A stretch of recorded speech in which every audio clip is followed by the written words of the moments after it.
Kita akan bahas sebuah bahasan dengan judul tidak ada yang sulit, karena hukum asal agama bukanlah sebuah kesulitan. Jadi kalau sampai ada orang merasakan sulit dalam beragama, jangan agama yang dikambing hitamkan, pelakunya yang mungkin mesti dipertanyakan. Karena betapa banyak orang merubah hukum, mengijtihadkan menurut pendapat masing-masing, nggak tanggung-tanggung kalau orang salah ijtihad. Bahkan sahabat Nabi pun bisa dikafirkan, betul? Khawarij kilabun nar. Ini khawarij, anjing-anjing neraka, kata Rasul. Bahkan bacaan Quran sahabatku pun kalah sama mereka. Itu Ibnu Muljam, duta Qurannya Umar Ibn Al-Khattab ketika beliau menjadi khalifah. Dialah orang yang membunuh Ali bin Abi Thalib. Bahkan dengan lantangnya Ali tersungkur, dia pegang Quran, dia katakan, Ali, inil hukmu illa lillah. Hukum ini milik Allah ya Ali. Kayak Ali nggak paham apa yang dia sebut barusan gitu loh. Kebayang ya kalau kita nggak paham tahapan-tahapan dalam beragama. Makanya saya pribadi pernah tersentuh dengan hadis Nabi ketika saya menemukan hadis tersebut dalam kitab ulama. Ketika Nabi menginformasikan hubungan dia dengan Abu Bakar. Kata Rasul, "Lau kuntu muttakhidan min ahli al-ardi khalilan, latakhadtu Abu Bakrin khalilan, walakin sahibukum hadza khalilullah." Ini kalau ingat nemuin ini hadis gemeter, ya Allah, astagfirullah, astagfirullahaladzim. Nabi mengatakan, "Lau kuntu muttakhidan min ahli al-ardi khalilan." Kalau boleh kata Rasul, aku memilih kekasih di atas muka bumi di kehidupan ini, la takhadtu Abu Bakrin khalilan, kan kupilih ini Abu Bakar kekasihku ini. Padahal ada Aisyah anak Abu Bakar cantik sekali, ada Sofia binti Huyai, ada Maryam Kipti, ada Ummu Salamah yang pandai mengelung rambut, dan banyak istri-istri Nabi yang enggak kalah cantik, Masya Allah. Tapi andai aku bisa memilih Abu Bakar yang kupilih. Walakin sahibukum hadza khalilullah, kata Rasul, tetapi sahabat kalian ini kekasih Allah. Antum mafhum gak nih hadis? Beliau menginformasikan kepada dunia, mencopot gelar kerasulannya di hadapan para sahabat dengan mengatakan, walakin sahibukum hadza khalilullah. Beliau bisa mengatakan walakin rasulukum nabiyukum, bisa. Cuma beliau ajarkan teknik dakwah yang beliau ajarkan supaya manusia nggak merasakan sulit. Karena kalau teman yang ngomong kurang lebih, karena kalau teman yang diomongin ya kurang lebih. Bahkan beliau mengatakan almar'u ala dini khalili. Agama yang pengen kau sampaikan, ingat, agama temanmu tuh agama kamu. Orang tergantung agama temannya. Sehingga sampai kapanpun ya, sekolah full day, berangkat pagi pulang sore, tidak akan pernah bisa mengalahkan pesantren boarding. Karena bertemannya murid dengan guru di kelas dan di luar kelas. Apalagi ustadz ya, yang belum selevel ulama, bisa gak kita bergaul di masjid dan di luar masjid? Jangan cuma sebatas di masjid. Kalau cubang tibang menyadur buku, membuka, menyampaikan, mendingan kasih buku atu-atu yang gak paham nanya, begitu loh. Supaya manusia merasakan nikmat. Wallahi agama ini sebuah kemudahan. Nah, cara-cara mudah tersebut dalam Islam diajarkan. Ya, disinilah kita disuruh beragama seperti apa yang dikatakan, berdalilkan qala Allah wa qala Rasul wa qala sahabah. Al-Quran yang difirmankan oleh Allah, hadis yang disampaikan sama Rasul, dan lihatlah bagaimana sahabat mengamalkan hadis tersebut. Sehingga selevel Sa'ad bin Mu'az. Antum pernah dengar nama Sa'ad bin Mu'az? Sa'ad bin Mu'az ini petinggi kafir di Madinah, dulu Yasrib. Nabi belum sampai ke Madinah, lawang memang sedang menuju Madinah. Cuma Nabi sudah utus nama seorang pemuda yang bernama Mus'ab bin Umair, seorang sahabat yang tampan, kaya dan beraroma wangi. Sebagian mengatakan kelebihan Mus'ab ini, Mus'ab belum sampai 100 langkah orang sudah mencium, atana Mus'ab. Mus'ab datang nih, saking wanginya itu Mus'ab. Masya Allah. Ini Sa'ad bin Mu'az ngelihat kelemah lembutan Mus'ab. Ini belum lihat Rasul nih, baru utusannya saja nih. Mus'ab, apa kata Sa'ad bin Mu'az? Lam arahu ka'annahu min rijalil jannah. Allah, aneh sih belum pernah ngelihat anak muda kayak gini. Ini sih penghuni sorga bro, kalau bahasa kita kali sekarang gitu ya. Ini sih penghuni sorga. Dia belum ngomong aja enak dilihat, apalagi dia ngomong gitu kan. Lain sama sekarang, ya dia datang jangan ngomong deh gitu. Ya dia ngomong juga gitu loh.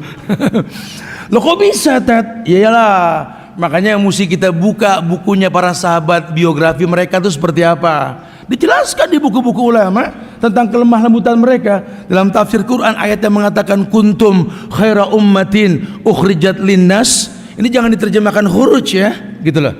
Kuntum khaira ummatin ukhrijat linnas, ini kalian sebaik-baik umat yang ukhrijat linnas, ditampakkan beda di hadapan manusia. Kenapa beda? Karena kalian mendatangkan kemudahan. Agama ini mudah. Ngelihat kalian, dulu agama itu sulit. Penghinaan agama-agama jahiliyah kepada orang-orang apa yang betul-betul beragama. Wow. Pelecehan perempuan, pembagian waris yang tidak baik, mereka merasakan sulit dalam beragama. Datang Islam, mereka merasakan kemudahan. Ada sahabat yang namanya Ibnul Yaman, Huzaifah Ibnul Yaman. Dalam sebuah riwayat, Huzaifah Ibnul Yaman ini pernah mengatakan, pernah berdialog sama Rasul. Ya Rasulullah, inna kunna fi jahiliyah wa fi syarrin wa ja'ana Allah bihadzal khair. Hal ba'dal khair min syarr.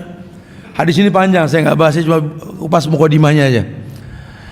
Kata sahabat Huzaifah Ibnul Yaman, antum pernah dengar nama Huzaifah? Huzaifah Ibnul Yaman ini yang terkenal dengan Shahibus Sirri, sahabat yang banyak megang rahasia Rasul. Jadi banyak hadis-hadis yang mungkin orang nggak belajar hadis agak aneh kalau dengar hadis dari Ibnul Yaman ini. Dia pernah mengatakan ke Rasul, ya Rasulullah, inna kunna fi jahiliyah wa fi syarrin. Ya Rasulullah, kami ini pernah tinggal di zaman jahiliyah wa fi syarrin, dan kami dalam kesulitan, dalam keburukan. Padahal kalau orang tahu tentang kondisi zaman jahiliyah, hayalan anak sekarang pengen kayak begitu, di mana zina itu halal, riba itu halal, tidak ada aturan main, hukum rimba yang diterapkan, siapa yang kuat dia yang menang. Wow. Anak sekarang bangga dengan hukum seperti itu karena berat menegakkan syariat. Tapi kata sahabat Huzaifah, la inna kunna fi jahiliyah wa fi syarrin, kami pernah tinggal di zaman jahiliyah dan kami merasakan keburukan. Wa ja'ana Allah bihadzal khair. Ulama menerjemahkan hadzal khair huwal Islam. Dan datanglah kepada kami al khair. Ini orang-orang jahiliyah bilang Islam itu al khair. Kayak kita jamaah kalau ketemu ya khair, kefalak, ya khair ya. Kadang ngelihat ente datang tuh solusi buat aneh. Ngelihat muka sahabat tuh seneng kita, adanya silaturahmi di antara kita. Wa ja'ana Allah bihadzal khair. Allah datangkan al khair kepada kami. Ya Rasulullah, hal ba'da hadzal khair min syarr? Apakah setelah kebaikan ini ada lagi keburukan? Naam. Hal ba'da dzalika syarr min khair? Betul, betul. Terus dari keburukan tersebut datang kebaikan lagi? Naam. Walakin fihi dukhan. Walakin fihi duhan. Akan datang nanti kebaikan setelah keburukan tersebut, cuma remeng. Kok remeng Tat? Duhon, asap. Jadi jelas cuma remeng, ada duhonnya tuh, ada remengnya gitu loh. Kelihatannya hukum, tapi kok berat. Dia Islam Tat, sama sama kita Quran, cuma gue kalau ngeliat agama dari dia berat amat. Nah itu yang dimaksud gitu loh.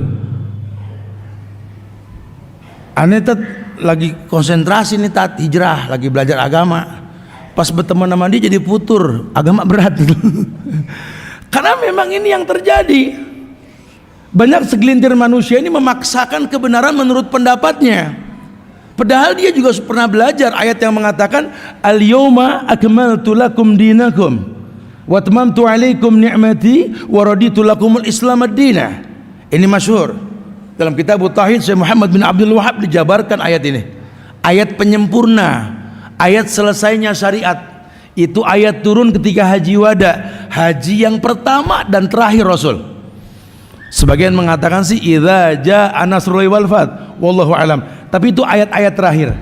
Ayat yang menjadi sebuah legalitas Tuhan mengatakan kepada manusia, al-yawma, yaumnya pakai alif lam, jelas keberadaannya. Ketika waktu haji, akmaltu lakum dinakum, aku sempurnakan bagimu agama.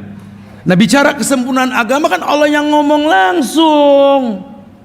Karena buat Allah kan agama itu ya inna dina indallahil Islam. Islam yang mana? Karena kita tinggal di negeri yang semuanya mengaku Islam, betul? Ini kan membuat kita bingung, Tat. Semua bawa Quran, bawa hadis. Enggak usah bingung. Dari zaman Muawiyah sama Ali juga pada bawa Quran. Ibnu Muljam juga bawa Quran. Itu perangnya Umayyah dengan Abbasiyah pun bawa Quran. Cuma yang ulama permasalahkan, Quran menurut siapa? Kalau Quran menurut antum, capek deh, betul?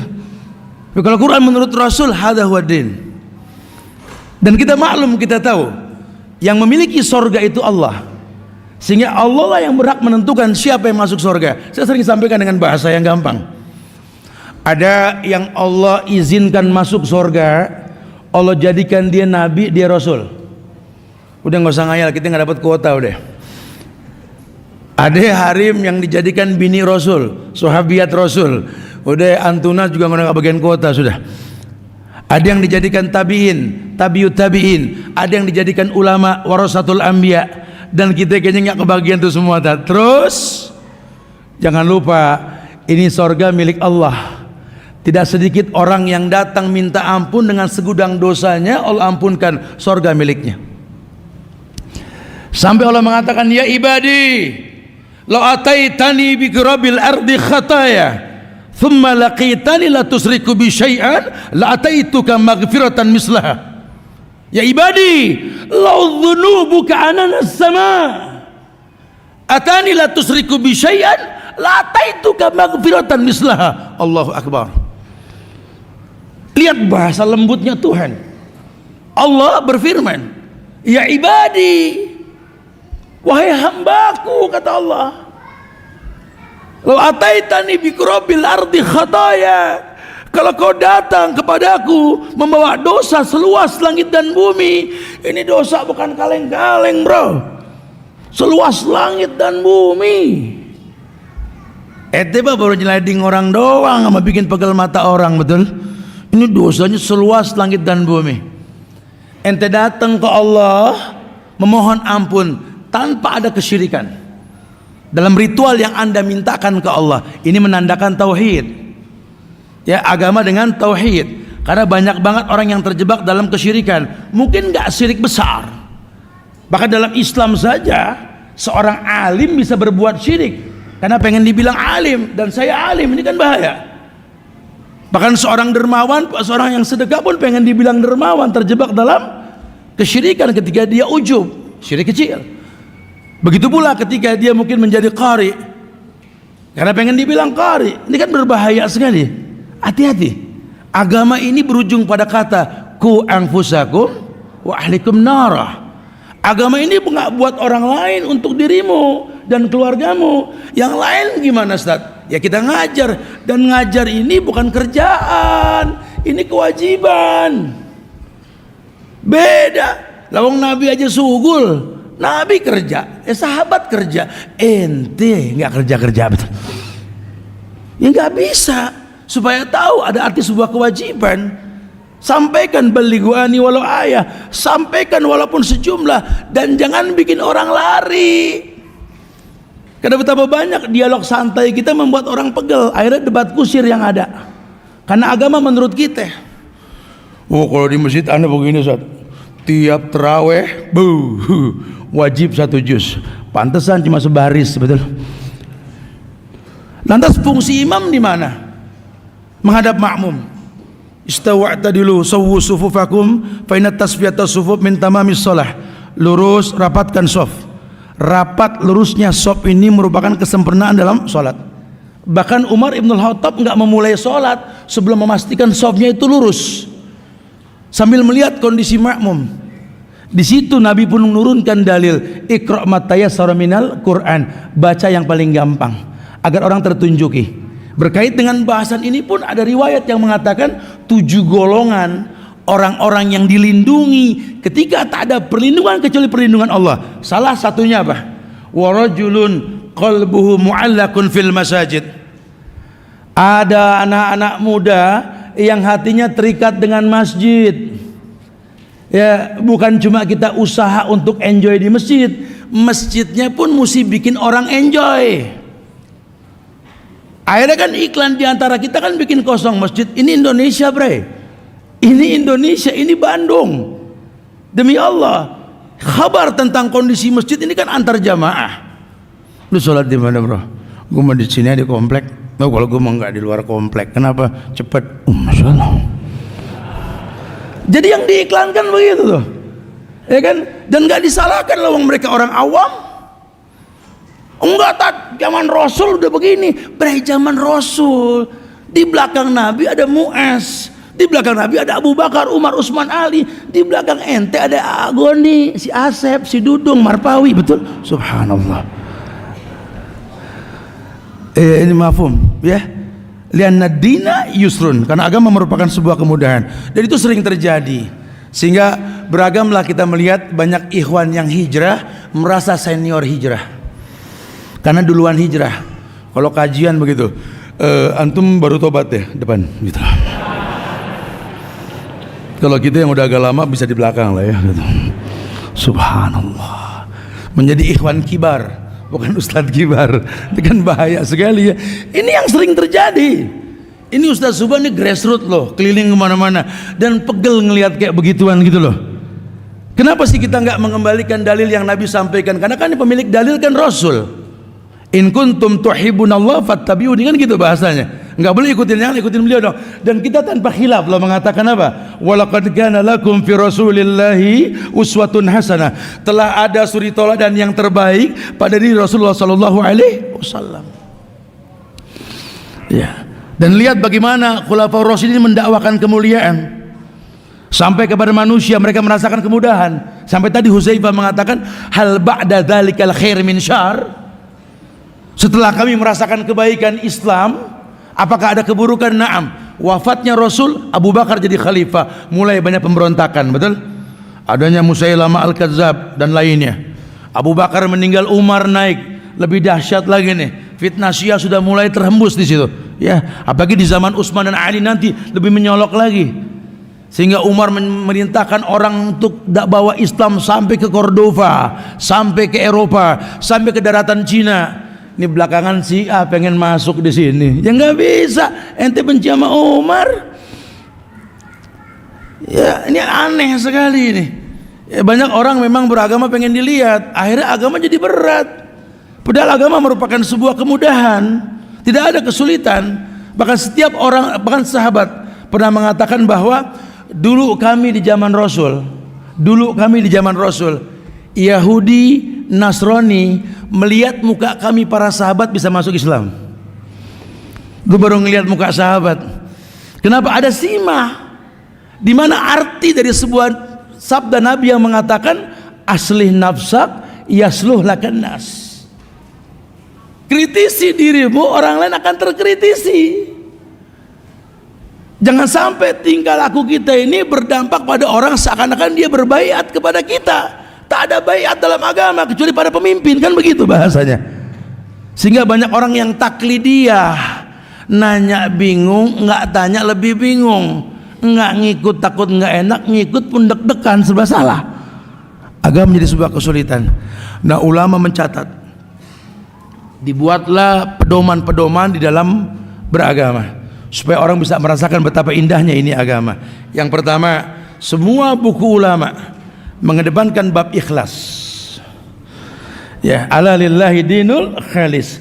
Karena milik Allah ini agama yang ikhlas. Agama enggak buat yang lain, cuma buat Allah. Maka kalau buat Allah, ingat Allah tayyib la yaqbalu illa tayyiban. Allah baik, cuma nerima yang baik. Jadi enggak akan pernah ada kebaikan yang Allah berikan sebelum kita membuat sebuah mukadimah yang baik untuk Allah yang maha baik. ikhlaskan agama hanya untuk Allah. Caranya bagaimana? Karena kalau sudah bab ikhlas itu kan tauhid tolab wal qasdu, ya, yakni tauhid uluhiyah. Ibnu Qayyim al-Jauziyah dalam kitabnya Madarijus Salikin, beliau mengatakan, aku memandang pemahaman guruku yang mengatakan 3 tauhid, tauhid rububiyah, tauhid uluhiyah, tauhid asma wa sifat. Kata Ibnu Qayyim, kupandang dengan 2 kacamata tauhid tersebut. Yang pertama tauhid ma'rifah wal isbat, yang kedua tauhid tolab wal qasdu. Ma'rifah wal isbat, ma'rifatullah wa isbati asma'ihi. Tauhid yang pertama ini kata beliau di dalamnya ada 2. Tauhid ma'rifah wal isbat, ma'rifatullah wa isbati asma'ihi, mengenal rububiyahnya Allah dan menetapkan nama dari rububiyah tersebut. Baru yang kedua kata Ibnu Qayyim, tauhid tolab wal qasdu. Tolab meminta, qasdu menyampaikan maksud. Gimana ente mau minta? Gimana ente mau nyampein maksud ke Allah kalau entenya nggak kenal Allah? Dari sekian juta anak Adam yang beragama Islam di era milenial, nggak semuanya apal nama Tuhannya. Makanya nggak heran kalau ada orang kelihatannya khusyuk dalam sholat ke Tuhan yang dia nggak kenal. Banyak. Bukan jaminan Allah, bukan jaminan kita bisa masuk surga dengan sering di masjid. Harus tahu masjid itu rumahnya siapa. Rumah Allah. Allah yang punya nama. Di dalamnya kau meminta kepada Allah. Allah mengatakan walillahil asmaul husna fad'uhu biha. Allah punya nama-nama yang sempurna, minta dengan nama tersebut. Pernah gak kamu meminta bertawasul dengan nama Allah? Sampai detik ini tidak. Anda beragama dengan zon. Inna ba'da zonni ismun. Pakai prasangka.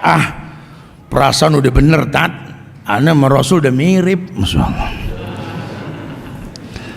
Ada kang kambing, teman-teman hijrah. Teman hijrah ini kisah nyata. Ya, alhamdulillah dakwah sampai ke bank konvensional, resign. Sekian tahun nggak ketemu akhirnya, Ustaz apa kabar? Weh baik, alhamdulillah. Masya Allah. Seru udah cipika-cipiki, masya Allah. Tat, alhamdulillah tat, habis resign nih, ana udah sugu lagi tat. Oh alhamdulillah, jangan nganggur. Harga diri laki itu kerja bro. Wa izzu istignahu anin nas. Jangan nyender sama orang. Iya tat. Ente sugul apa? Ana tanya begitu. Gimana ngomongnya? Gini tat. Pokoknya ini sugulan ana sekarang mirip sama Rasul. Oh, ini orang nomor telepon lo berapa? Aku catat dulu bentar. Kenapa ente bisa bilang mirip Rasul? Aneh sekarang bisnis kambing tat kayak Rasul. Astagfirullahaladzim. Kirain apa? Rasul kan ngangon kambing, dagang kambing. Aneh juga tat. Otoyib mirip. Cuma ntar dulu. Setahu aneh, zaman Rasul kambing diangon, digiring ke hima, yar'ahaulal hima, digiring ke padang savana, padang rumput, batas negeri. Sehingga kalau kambing makan rumput lewatin batas negara, nggak salah, kambing emang diangon. Kambing kalau diangon makan rumput di tetangga, nggak salah, kambing. Kalau ente kan kambing dikurung, rumput dicari, betul? Yang ente sabet itu rumput tetangga, lu beda sama Rasul, enak aja. Oke, jangan suka sosok mirip, ntar dulu. Doa ngacanya boleh sama Rasul, betul. Tinggal laku kita belum tentu sama nih. Ini banyak nih. Banyak. Berapa lama lagi tuh? Detik hitungan ya. Taib ya. Ya kalau nggak sampai keburu aja kita lanjutin pada Isya kali ya. Taib itu aja kali ya. Nanggung sih tinggal berapa detik lagi kali ya? 17 detik. 20 detik. Ngomong apa kita ya. Kita lanjutkan pada Isya nanti ya. Assalamualaikum warahmatullahi wabarakatuh. Alhamdulillah hamdan katsiran thayyiban mubarakan fi kama yuhibbu rabbuna wa yarda. Asyhadu an la ilaha illallah wahdahu la syarika lah wa asyhadu anna Muhammadan abduhu wa rasuluh. Amma ba'du fa inna asdaqal hadisi kitabullah wa khairal huda huda Muhammadin sallallahu alaihi wasallam wa syarrul umuri muhdatsatuha wa kullu muhdatsatin bid'ah wa kullu bid'atin dhalalah wa kullu dhalalatin finnar. Ma'asyiral muslimin wal muslimat, sidang majelis jamaah Masjid Al-Aziz Bandung yang semoga Allah berikan keberkahan dunia dan akhirat. Alhamdulillah, kita bersyukur pada Allah di penghujung bulan Syawal ini kembali Allah berikan banyak kemudahan buat kita semua untuk selalu bersilaturahmi, saling mendoakan di antara kita. Taqabbalallahu minna wa minkum insyaallah shalihul a'mal. Dan kita berharap mudah-mudahan banyak kebaikan ke depan yang kita lakukan, karena ritual ibadah di bulan Ramadan yang mungkin kalau hitungan matematik itu berat, puasa 30 hari itu cuma adanya di bulan Ramadan. Di luar Ramadan gak ada lagi puasa lebih dari 30 hari, kecuali puasa kafarat 2 bulan berturut-turut. Sisanya antum puasa Ayyamul Bid 3 hari, puasa Senin Kemis 8 hari, puasa Daud 15 hari. Itu sudah paling maksimal ya. Berat terasa 30 hari, ringan kita lakukan karena kebersamaan kita di bulan Ramadan. Begitu pula ritual-ritual yang lain. Maka ketika orang tahu bahwa Nabi perintahkan kita untuk berihtisab, menghitung-hitung kebaikan yang banyak di bulan Ramadan, jangan diterjemahkan kok kebaikan dihitung, bukan. Terpancinglah kita untuk tahu betapa banyak kebaikan yang ditebarkan di dalam bulan Ramadan. Makanya beliau bersabda, idza jaa Ramadan futihat abwabul jannah wa ghuliqat abwabun nar wa suffidatis syayatin wa maradatil jin, kan gitu. Saking indahnya Ramadan itu, datang Ramadan terbuka pintu surga. Antum gak usah ngebahas model pintunya gitu loh. Pintu surga kebuka, model gimana Tat? Ini kadang-kadang begitu tuh, kita ruwet sendiri akhirnya nanti. Udah pokoknya memang surga kebuka, Anda gampang berbuat kebaikan walaupun sulit karena Anda sedang berpuasa. Tapi ringan. Entar-entar hatam kita bulan Ramadan, betul? Entar-entar kita bersedekah, oh paling gampang nyari donatur bulan Ramadan, betul? Tanya panitia Al-Aziz, betul? Gampang sekali orang tuh berbuat baik kayak dimudahkan sama Allah gitu, padahal sulit. Maka jadi ukuran kata ulama, kalau orang di bulan Ramadan senang baca Quran karena ihtisab, tahu betapa besarnya pahala baca Quran per huruf itu 10. Sementara kalau bulan lain kan kita juga ngaji, cuma pahala per huruf 10 cuma Ramadan, nggak ada di bulan lain. Antum jangan kejar di bulan lain, nggak bakal ketemu. Kembalikan kepada hukum asal. Itu Quran bukan dinilai pahala bacanya saja, tapi hudan linnas wa bainati minal huda wal furqan. Harusnya Quran itu menunjuki, karena memang dia petunjuk. Makanya asbabun nuzulnya nggak sama dengan susunan Quran kan.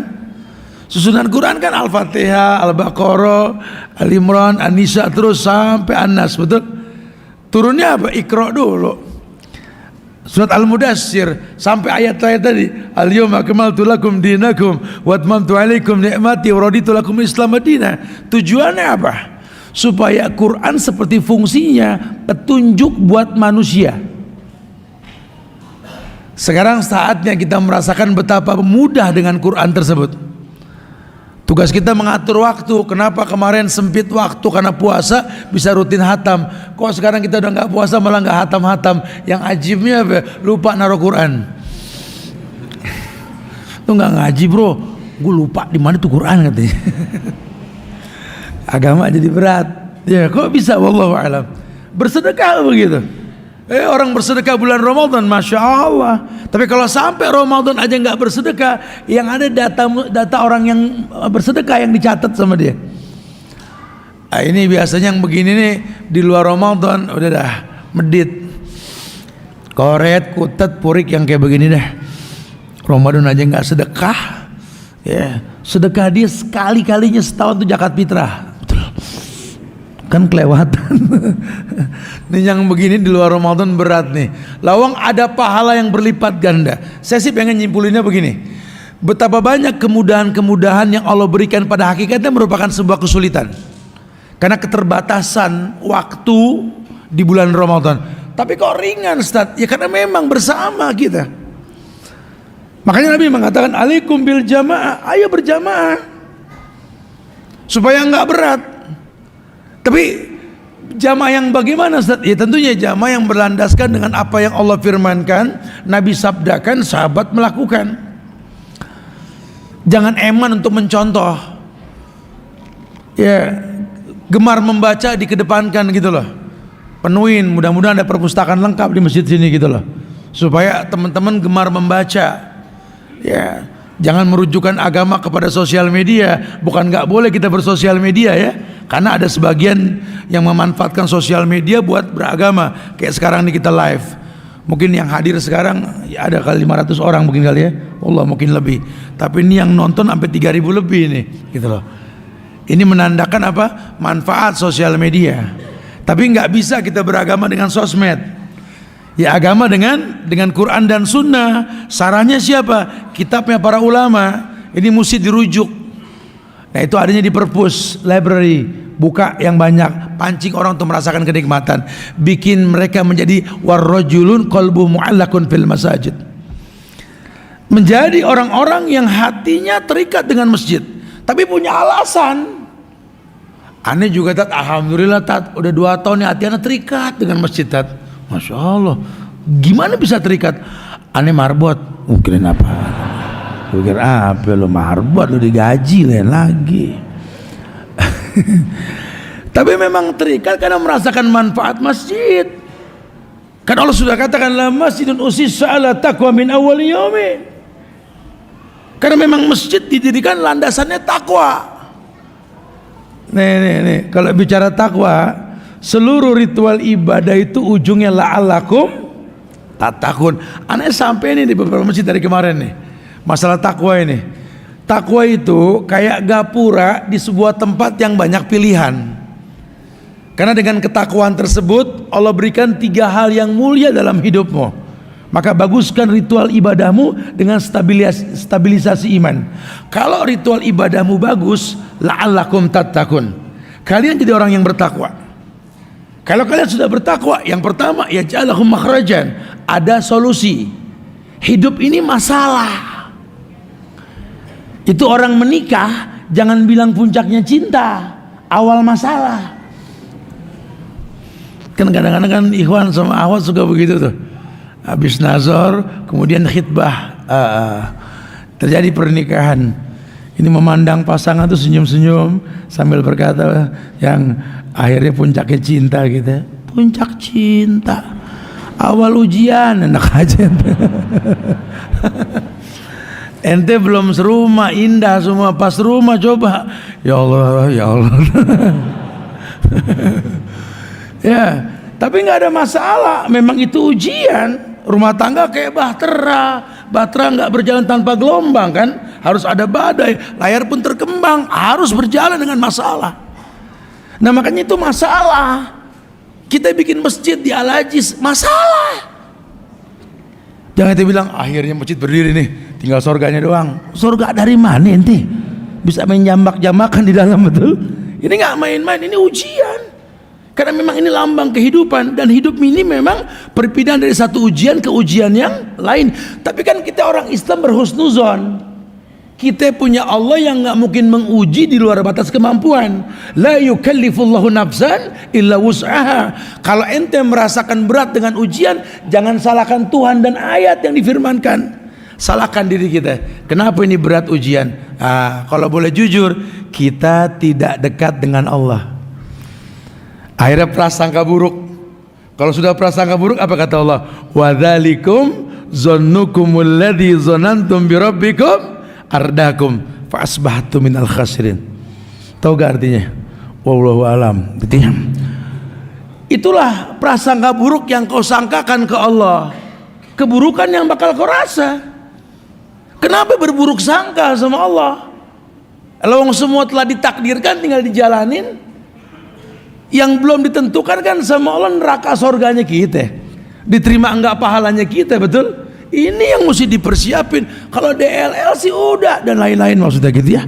Kalau yang lain-lain sih udah beres. Ayo coba mulai bermuhasabah diri. Astagfirullahaladzim tuh. Kita butuh makhrajan, solusi. Solusi bukan kepastian menyelesaikan masalah. Karena pada akhirnya kita butuh tangan Tuhan untuk menyelesaikan semuanya dalam bentuk rahmat. Yang kedua, kalau kalian sudah bertakwa, ya, dan kalian jadi orang yang bertakwa dengan ritual ibadah yang kalian lakukan, ya ja'alahum min amri yusran. Ini takwamu akan mempermudah masalahmu. Hidup ini masalah, ya masalah kita mirip, tapi kok ente bisa biasa-biasa aja.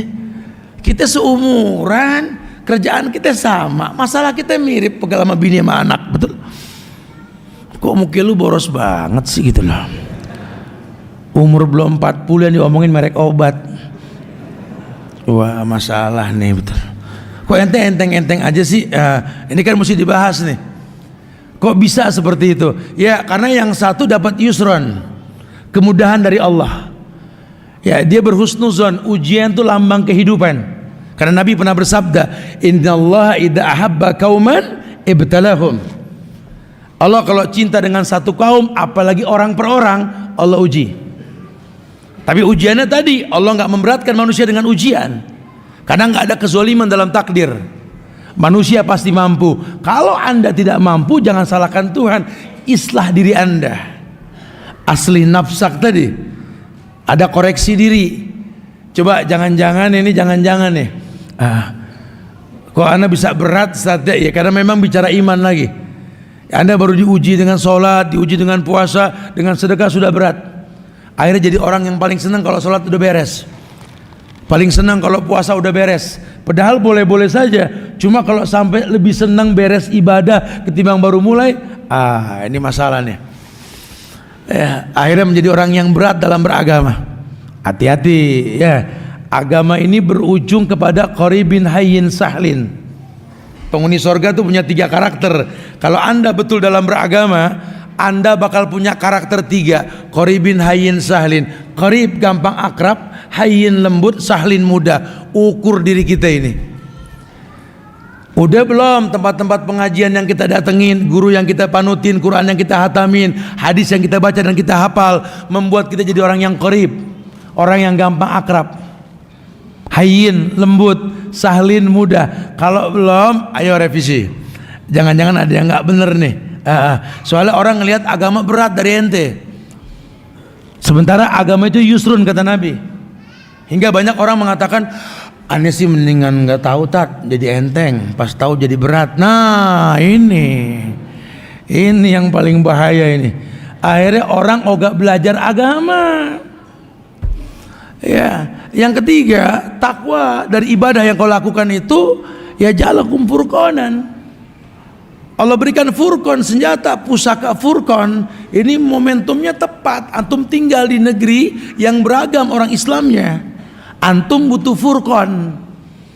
Ya kayak di hadis arba'in itu awal-awal hadis ya, Nabi mengatakan bahwa hadis Umar ya kalau nggak salah ya. Famanittaqo syubhat faqad istabra lidini wa irdih. Yang sudah belajar hadis ini sudah tahu nih harusnya ya. Nabi itu memberikan solusi menjauhkan syubhat. Padahal ulama sepakat syubhat itu halal, menjauhkannya mulia. Ya. Tapi Nabi mengatakan famanittaqo syubhat, orang yang menjauhkan syubhat, faqad istabra lidini wa irdih. Dia telah menjaga agama dan kehormatannya. Agamanya apa? Islam. Kehormatannya ya keluarga, diri, anak, pekerjaan. Di zaman yang seperti ini, antum jangan dibikin bingung. Biasakan diri antum menjauhkan syubhat, mengedepankan yang halal, menjauhkan yang haram, biar nanti Tuhan yang turun langsung. Ada hadis qudsi mengatakan bahwa man adali waliyan faqad adzantu bil harbi. Orang yang menyakiti kekasihku kata Allah, menabuh genderang perang terhadapku. Gak usah khawatir, Allah turun langsung.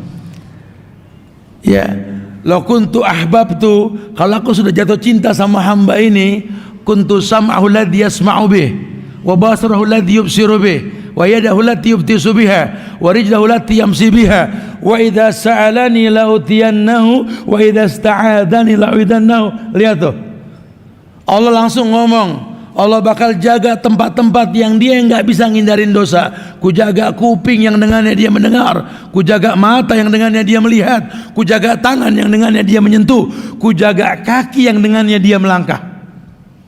Wa idza sa'alani la'utiyannahu. Kalau dia minta kepadaku kan ku beri. Manusia butuh Allah. Wa idza sta'adzani la'uidannahu. Kalau dia minta perlindungan kan ku lindungi, kata Allah. Dia minta perlindungan kan ku lindungi. Masya Allah. Sehingga orang-orang yang beriman itu betul-betul tenang jiwanya, karena dia kenal Allah. Nah, ketenangan itulah yang akan membias ke masyarakat, sehingga orang merasakan tenang. Orang-orang soleh ini merupakan kemudahan dari agama yang dia pahami. Akhirnya sampailah syariat kepada masyarakat, ad-dinu yusrun, agama ini merupakan sebuah kemudahan. Ya, mudah-mudahan kajian singkat ini bisa bermanfaat lah buat anak pribadi lah, ya, buat antum jamaah sekalian. Ya, ayo bismillah. Ramadan belum lama meninggalkan kita. Kebiasaan-kebiasaan baik kita di bulan Ramadan yang sulit kita rasa di bulan-bulan lain. 30 hari enteng, Syawal 6 hari berat, betul. Iya kan? Kita sedekah, makan takjil iftar kayaknya enteng Ramadan. Sekarang buka puasa Senin Kemis sama Syawal, Ayyamul Bid bakhil gitu. Kenapa kita nggak bisa melakukan? Ramadan tantar hatamku sekarang nggak? Ayo islah. Mumpung belum lama nih. Jangan-jangan kita beragama cuma sebatas kebutuhan. Loh kok bisa? Yalah, karena yang dia kejar adalah pahalanya, bukan kewajiban yang Allah syariatkan kepada dianya. Masya Allah. Wallahu alam bisawab, ya.